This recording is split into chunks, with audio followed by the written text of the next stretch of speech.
Dave Chappelle doesn't wake up to paparazzi flashes or red carpets. He wakes up to the sound of roosters and rustling leaves.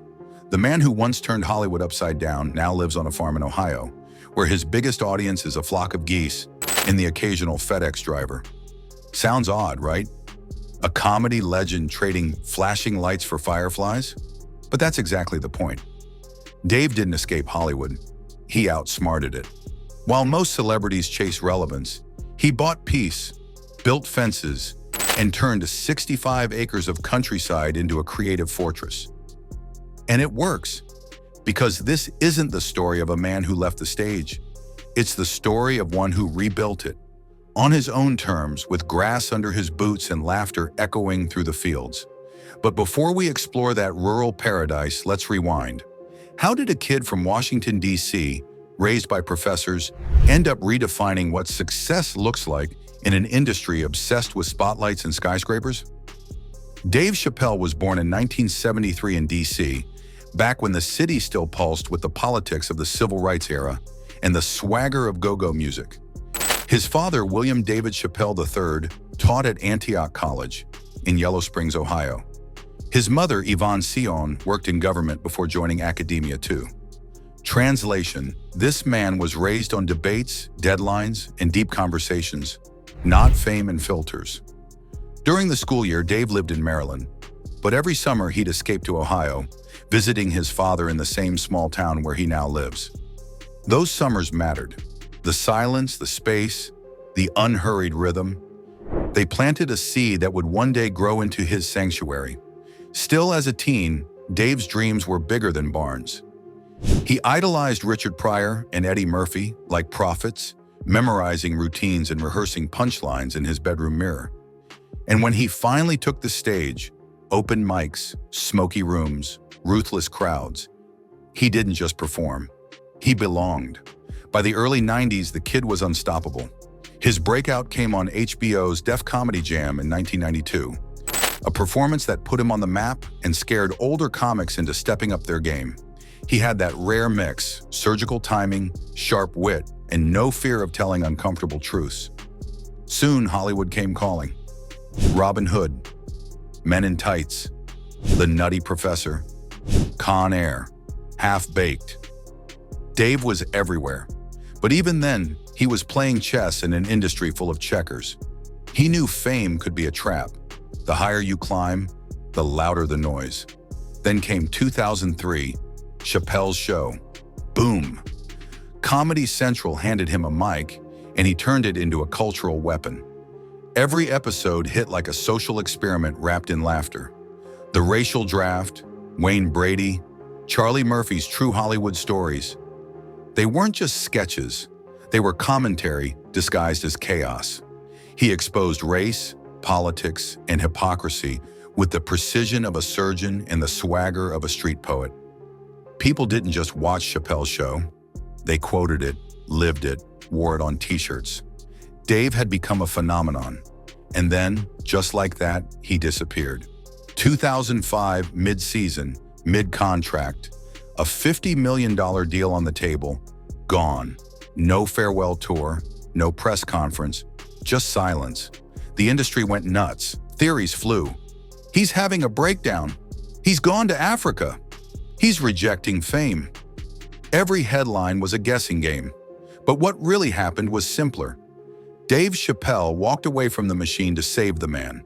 He didn't crack, he clarified. He went to South Africa, found peace and perspective, and realized what most entertainers never do. That freedom isn't bought, it's chosen. And when he returned, he didn't go back to Hollywood. He went back home, to Ohio, to Yellow Springs, to the quiet. And on that familiar soil, he built a life that blended everything he ever wanted. Family, community, creativity, and yes, a little chaos when he feels like throwing a party for 500 people on a Tuesday night. That 65-acre farm isn't a celebrity hideout. It's a manifesto. Proof that you can step out of the spotlight and still shine brighter than everyone chasing it. And the farm itself, it's something else. Part countryside charm, part comedy lab, part sanctuary for soul-searching and spontaneous laughter. So let's take a walk beyond the gates of Chappelle's empire of peace and explore how one man turned farmland into the most exclusive stage in America. Because on this land, the punchlines grow wild, and the audience, well, they're probably chickens. Drive down Springfield Road in Yellow Springs, Ohio, and you'll miss it if you blink. Which is exactly how Dave Chappelle likes it.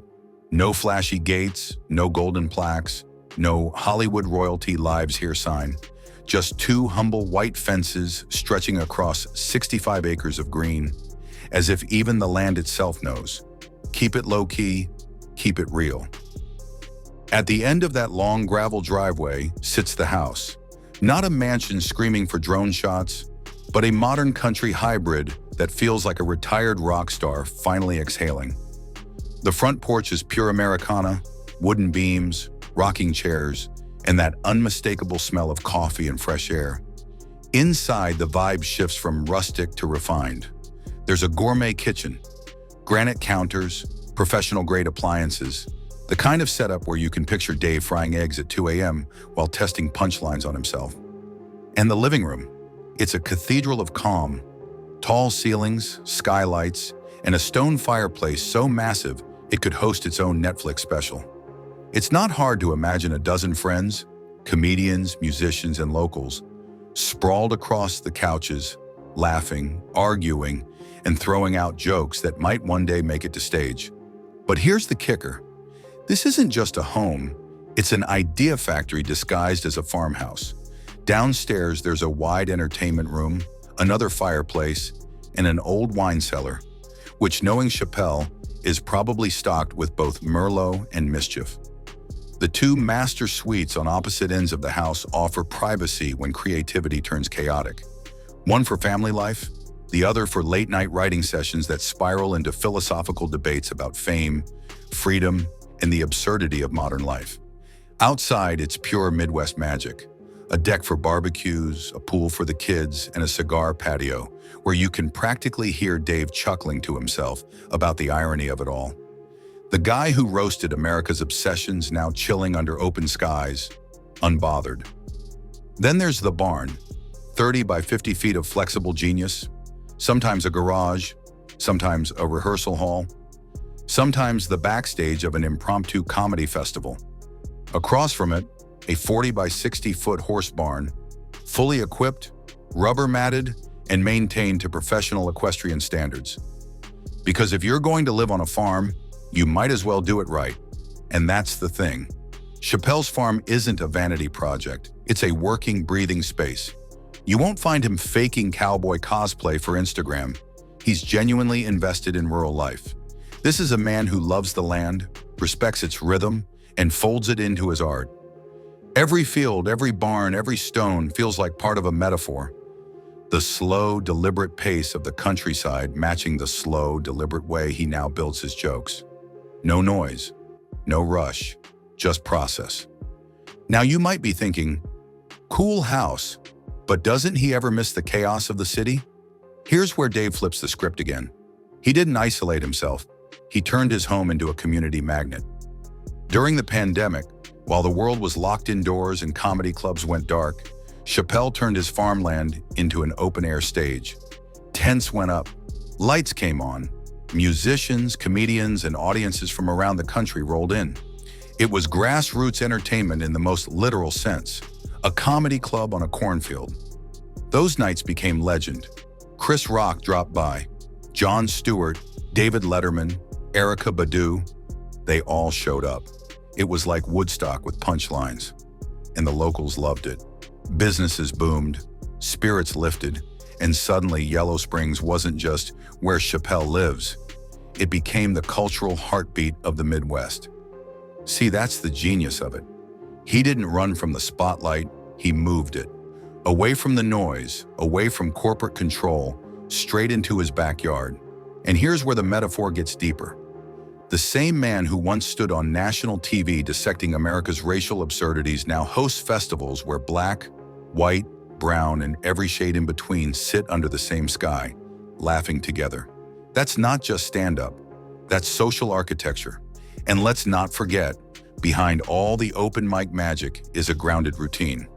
Dave's mornings are quiet, he shops local, chats with neighbors, and yes, occasionally pumps his own gas.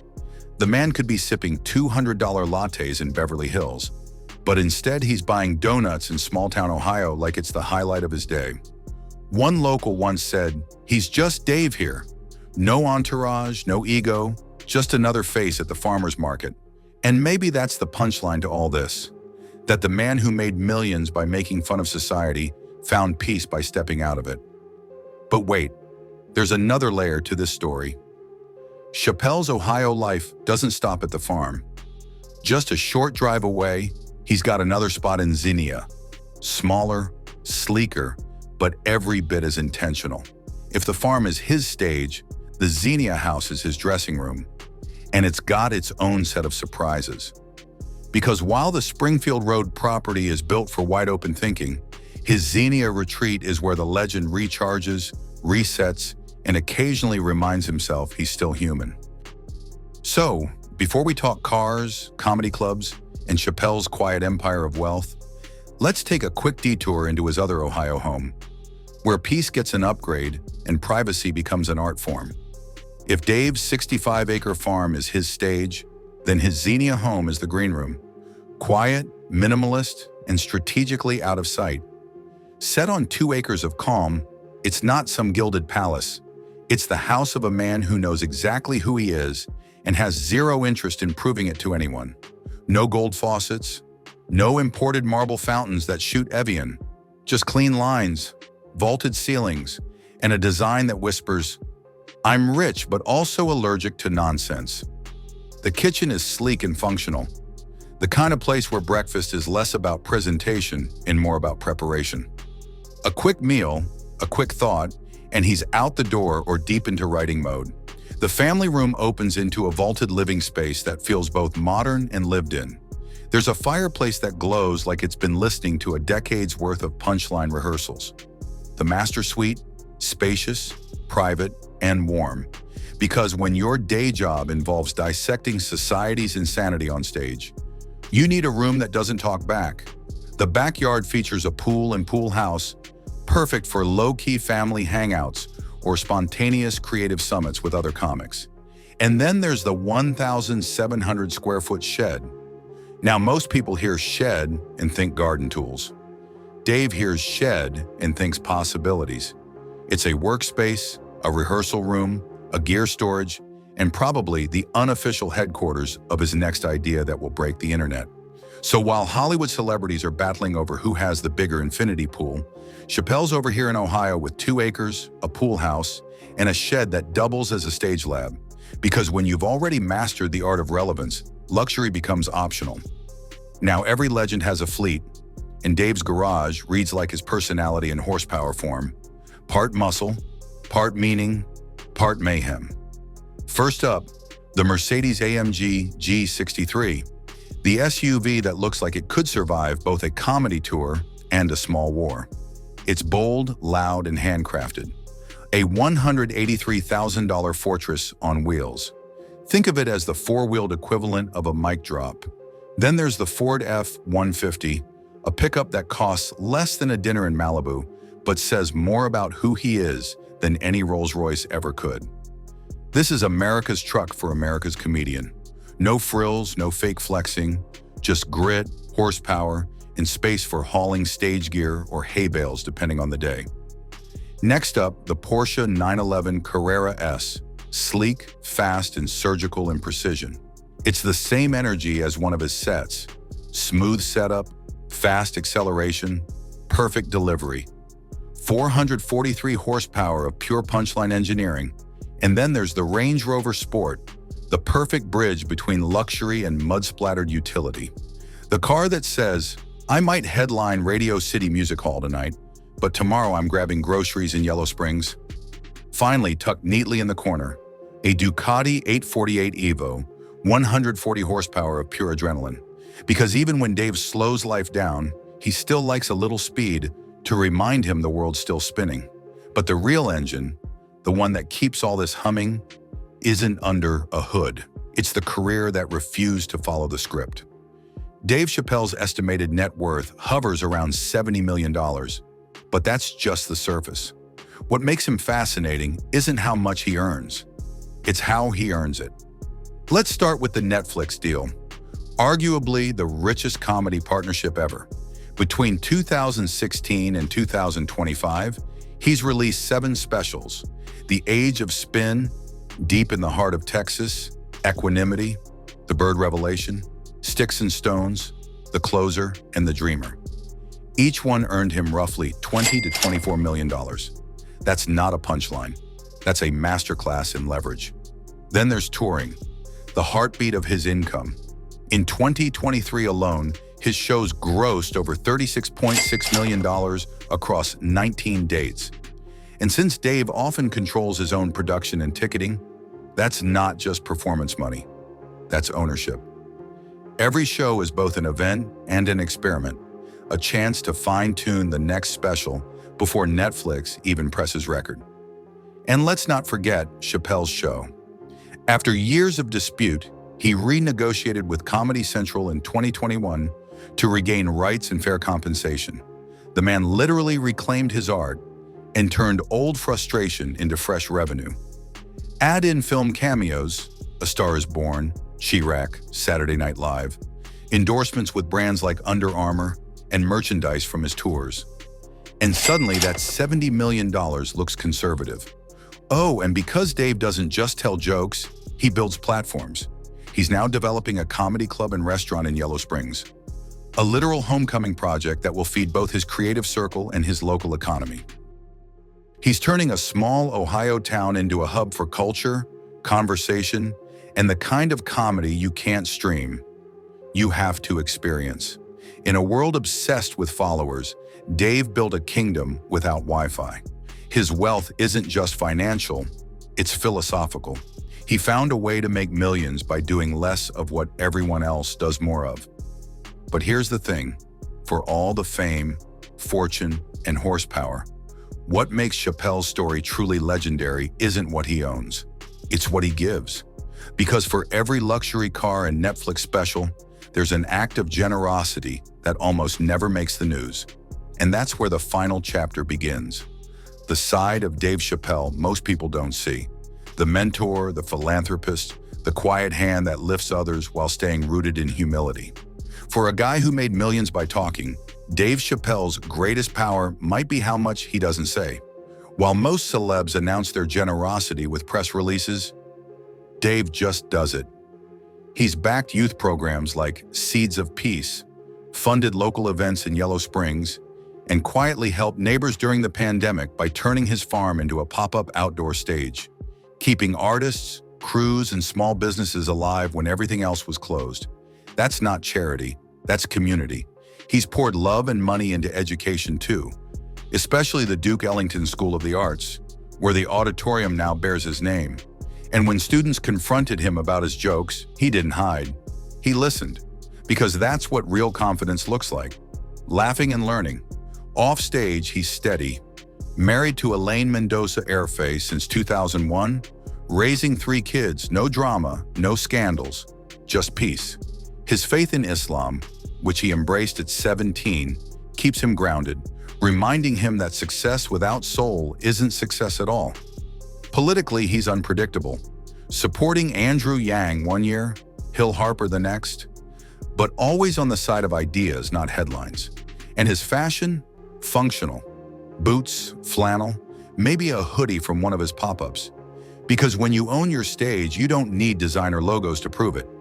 That's the essence of Dave Chappelle, a man who built fame, walked away, and came back freer. While Hollywood screams for attention, he whispers, and somehow, the world still listens. He's living proof that peace can be louder than applause. So if that hit home, hit like, tap subscribe, and ring the bell, because the next time someone asks what happened to Dave Chappelle, just tell them, nothing happened. He just figured life out.